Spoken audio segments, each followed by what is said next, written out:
Shalom, selamat malam Bapak Ibu, saudara dikasih Tuhan. Kita sudah memasuki hari yang pertama untuk kita bersama-sama menanti-nantikan pencurahan Roh Kudus. Kemarin kita sudah beribadah memperingati kenaikan Tuhan Yesus, dan saat ini hari yang pertama saya dan Bapak Ibu Saudara memperingati hari pencurahan Roh Kudus.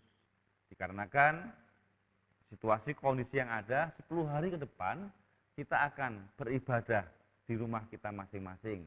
Saya mohon Bapak Ibu Saudara bisa memberikan waktu, memberikan tempat untuk beribadah dan berdoa bersama-sama.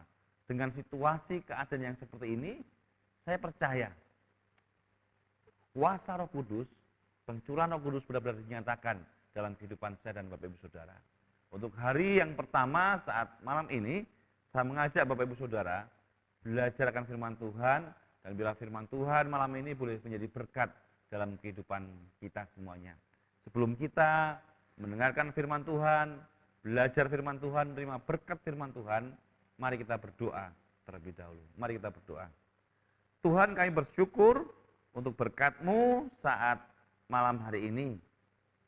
Kami boleh bersama-sama bersekutu, dan ini hari yang pertama kami memperingati pencurahan Roh Kudus.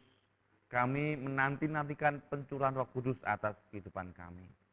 Tuhan, kami mau belajar firman-Mu, berbicara atas kami, supaya apa yang kami dengarkan, apa yang kami pelajari dari firman Tuhan, kami boleh merasakan berkat, mendapatkan berkat, dan kami mengalami firman-Mu dalam hidup kami.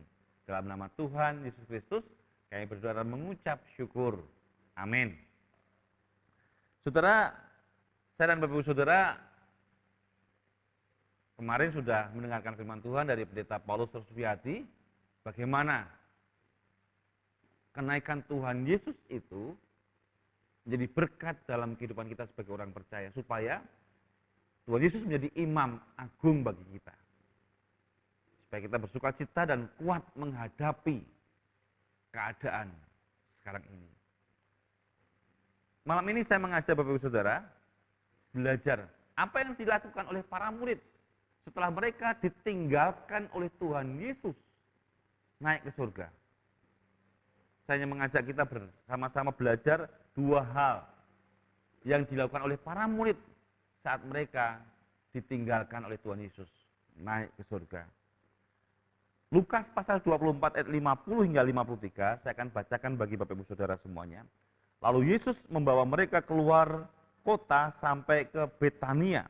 Di situ ia mengangkat tangannya dan memberkati mereka.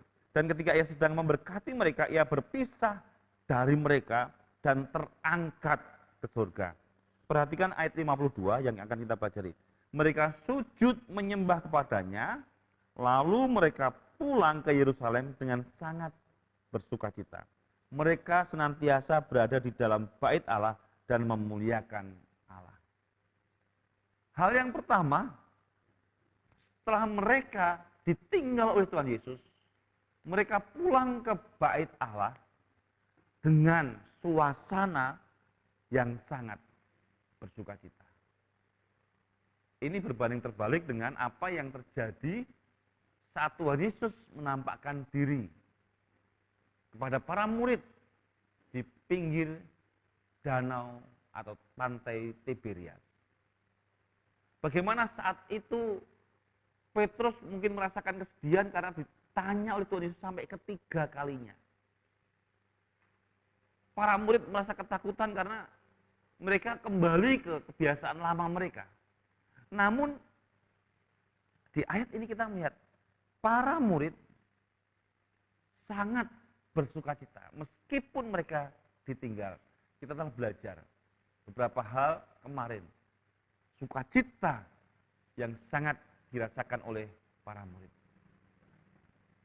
Namun saat ini saya mau mengajak kita, mengapa para murid kok sangat bersukacita?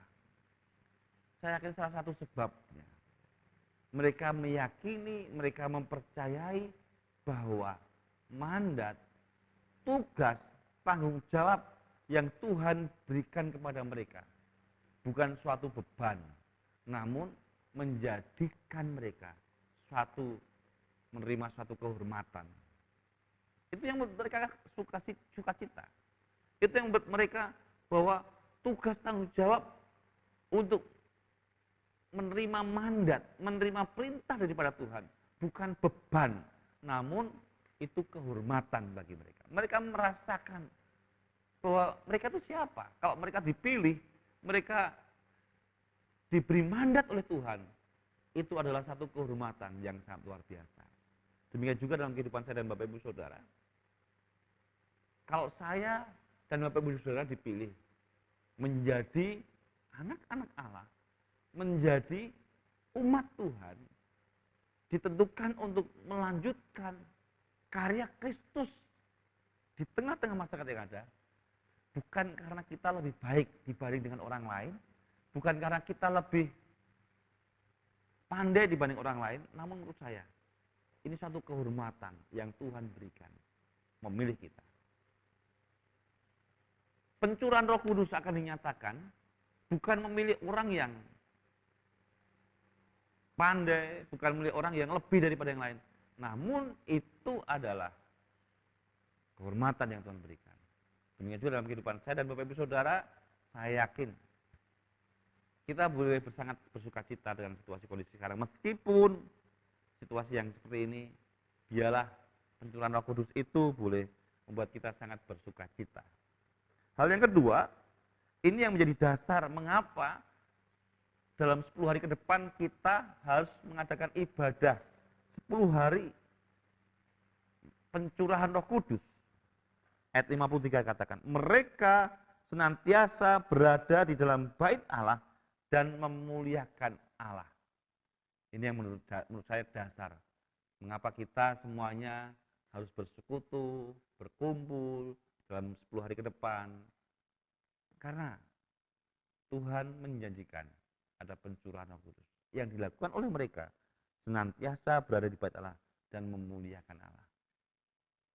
Mari Bapak Ibu, 10 hari ini kita tetap bersekutu bersama-sama, berdoa dengan keluarga kita masing-masing, rasakan pencurahan Tuhan, Roh Kudus dalam kehidupan saya dan Bapak Ibu Saudara.